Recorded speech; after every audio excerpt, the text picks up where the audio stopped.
guys, how's it going? Welcome back to my YouTube channel. I just want to say, like, full-on public service announcement to anyone living in the UK right now. Just hold on, just brace yourselves, because apparently for 2 weeks this is meant to be the norm. Okay, fair enough, it's actually for some reason the sun is peeking behind the rain clouds, but it is August, and I promise you, we've had one day in Wales, and that was yesterday, where the sun actually came out. It has been doom and gloom, and I'm only saying this because I suffer from, like, seasonal, like, sad. Well, I'm kind of sad all year round, I won't lie. Like, I do have, like, anxiety and depression, so to be honest with you, it's all a blitz, but I do in particular really struggle when it has been like during the kind of colder months, even though that's my favorite time of the year because of all the celebrations. Anyway, I'm getting off onto such a rant, but I'm just here to say, just keep with it. And if you can get one of those little like sad lamps, they like, you look into them like this kind of mirror things, and it produces this artificial light, and it's supposed to make you feel better. I've forgotten what they're called. They're called like mood lamps or something. They're meant to be really good. So what I wanted to talk to you guys about was the SACCONEJOLYs yet again, because I mean, I've made playlists about them before. If you guys are not new, I have covered them extensively, and I do continue to do so. What I do find, that's my computer, what I do find weird about Jonathan's latest video, he did this like morning routine. One of their kids who is their transgender daughter, and they use this kid in pretty much absolutely everything. Absolutely. I mean, I am honestly surprised that it didn't say my trans daughter's morning routine, because we all know that that is what they normally tend to do. Morning routine, and show you, get ready with me and show you guys what her skincare is and her room is and how she picks her outfit and all that cool.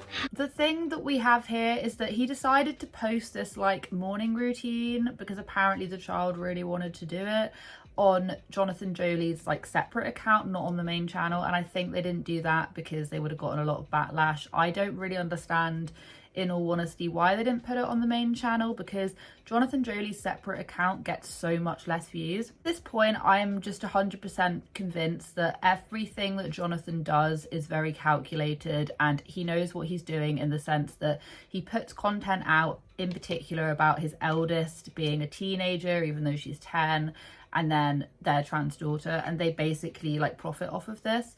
And you know, for a while I was kind of going like, well, I don't think he doesn't meet, you know, I'm sure that he's not putting this kind of content out there to like, for anyone in particular. And you know what, I'm just not that convinced anymore, because I've been having a little look, and this is in relation to the latest video, which we will get onto, but I've been having a little look at all of the top comments on Jonathan Joly's Instagram. Now, he doesn't really filter the Instagram comments very well, and does get a lot of negative feedback on it. And I'll read out to you kind of in a little bit the top comments that are coming from his Instagram, and the fact that he is well aware that people think it's weird that he uses his daughter, his eldest daughter, in this kind of way, that I don't want to say the word sexualizes, but because of course it can be interpreted in either which way, but definitely doesn't do things age appropriate, and doesn't really take into consideration what the hell he's putting out. Because,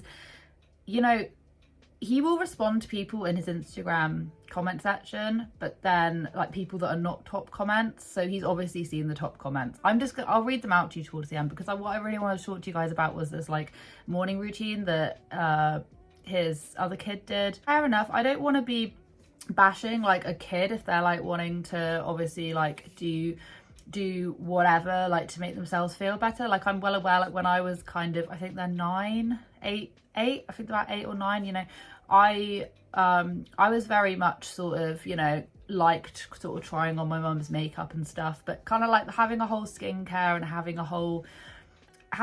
like the amount of products that this child obviously was pulling out. And when I say all of this, it's not me attacking a child by any means, because the only way that a child is ever to know about any of these items, anything to do with anything, is through their parents. Also, the whole internet factor as well. Internet can play a really big role, and we do know that both Jonathan and Anna have said that, you know, they do allow their kids on the internet, their eldest and this child as well.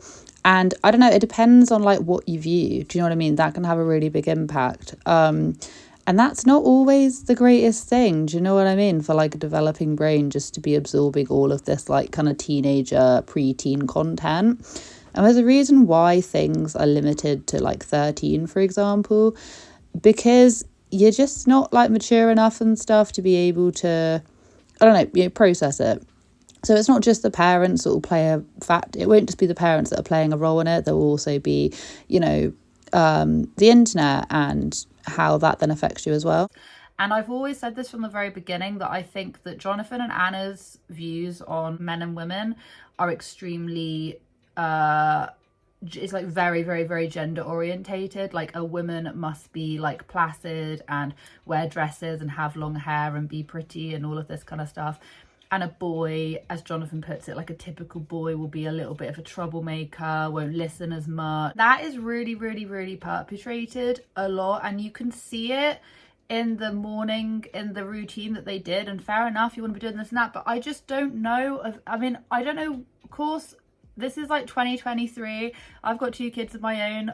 I don't think they're going to grow up kind of knowing what all of this different type of skincare is. Like, they have like it just goes beyond. And the thing is that they didn't do this kind of stuff with the eldest child, like the 10-year-old. They didn't do that with them, and fair enough, they may not be into that kind of stuff. So this is all my skincare products and stuff. First things first, I use this. It's like a spray thing for my face. It smells like mint. Wipe my eyes. It makes my eyes watch sometimes. I got this in Sorrento. Rub a bit in so it doesn't drip off. Again, and my nose. To use my roller. Just got it on my hands all around. I think I put a bit too much this time, but like you can never have too much skincare. Then I like to do 2 squirts. Sit down, rub it together. I just find it bizarre, and I'm sure a lot of you guys think so as well. I mean, I don't necessarily think that a child needs all of like X, Y, and Z, like 3 different types of skincare product, and then mascara, and then other things. Like, I'm not utterly sold by it, and I think that by that being the way that it is, it's obviously been passed on from the parents. And because they have extremely strict, like, and they can say all they want, that they don't, that they're very, you know, you can be whoever you want to be, and that we just shouldn't put labels. But they are the biggest label makers ever. I mean, we have had all sorts of TikToks with their trans daughter, and it being like, doesn't like wearing jeans, likes wearing, like, you only have to look at the mum, like Anna, for example, I can't talk at the minute. Anna, for example, you know, very heavy makeup, likes to dress up a lot, has nails done all the time, gets her face done, Botox. She's just gone for like a tummy tuck and a boob something. So she's very into looks, and she's very looks orientated, and there's nothing necessarily the matter with that. But I think that is going to be passed on quite heavily, especially down to that child. And that really, really, really comes out in that video. And I do think that that is like a massive shame, because there's way more to being a woman, and there's just way more to being a woman than just the looks. And of course, I'm not, like I've already said, I'm not digging out a child for liking skincare. It's just, if you watch it, you'll kind of understand what I mean. It felt very staged. It didn't feel like it was very authentic. I mean, I just don't know any 8-year-old that has like a 4-step skin routine. I just don't. I don't even have, I literally use, I'm very low maintenance, really, to be honest. I literally use this like night cream, this night cream that is like a number 7. I literally picked it up. I used to use Body Shop until I realized that Body Shop are an MOM, so I don't do that anymore, which is quite sad. It's actually really, really, really good, and it was £9, which in comparison to the Body Shop was like £20 for like this biggish tub of night cream, and it's just not worth it. The number 7 doesn't smell as nice, but it works really well for my skin. Anyway, so if you're into night cream and you have really sensitive skin, go and get the number 7. It's like in this kind of night cream pot. Anyway, I actually was quite surprised. I don't know, and I hope that some of you guys who have seen the video can like understand where I'm coming from. I just think, I don't know, I think that family have extremely skewed views on kind of gender norms and labels and all of that. And it wouldn't even matter so much if they hadn't have gone on a great big tirade last year basically saying like we don't believe in labels, when actually they are the biggest label makers I think I've ever seen on social media, to do with like men and women, and do you know what I mean? So what I actually wanted to talk to you guys about was this little, up on my computer now, my computer that is severely nearly broken, an old computer now, it's like puffing and huffing. Okay, so these are literally top comments, and you can see these on the Instagram. Someone said, why do you need to keep emphasizing the word daughter in every post? That's got 106 likes of 21 replies, and then the comment below said, we get it now, you think you have 3 daughters. The one where this was revolving around the really inappropriate TikTok of their eldest twisting, like pretending to twist her head and water comes out, that was, yeah, anyway. So someone said, stop, your content is going to attract perverts, keep your kids safe, with 194 likes. You know exactly what audience attracted to these sorts of videos, but yet you continue to post them, which is frightening. Our society has failed miserably to protect your children, and many like them with their own parents.